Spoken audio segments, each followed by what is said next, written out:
چرا روباه‌ها مکارترین و فریببازترین و حیله‌گرترین حیوان جهان شناخته شده اند؟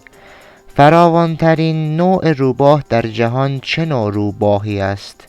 می‌خواهیم امروز به این سوالهای خوب و عالی در مورد حیوان حیله‌گر جواب بدیم. پس تا آخر ویدیو همراه هم باش.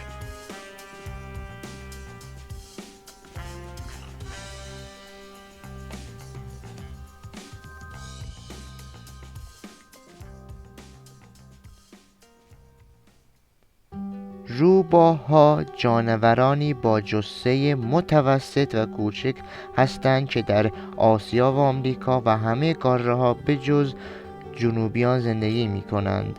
روباه‌ها در نواحی قطبی، جنگل‌های بی‌درخت و در بیابان‌های آفریقا و خاورمیانه و کویرها و دشت‌های خشک زندگی می‌کنند. روباه‌های سرخ از فراوان‌ترین گونه‌های روباه بوده و دارای پراکندگی بالا و شامل 47 زیرگونه شناسایی شده‌اند.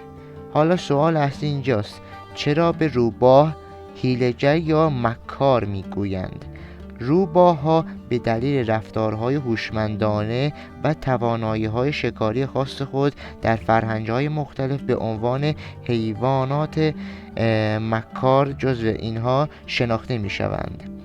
آنها برای شکار از تاکتیک‌های مختلفی استفاده می‌کنند، مانند قایم شدن در پشت بوته‌ها و غافلگیر کردن شکار خود یا تظاهر به مرج برای جلب توجه شکار.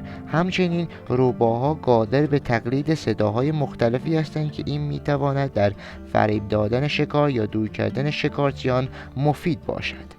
این توانایی‌ها و رفتارها به همراه ظاهر زیرکانه و چابکی آنها باعث شده که روباه‌ها در داستان‌ها و افسانه‌ها به عنوان نمادی از زیرکی و حیله‌گری تصویرسازی شوند.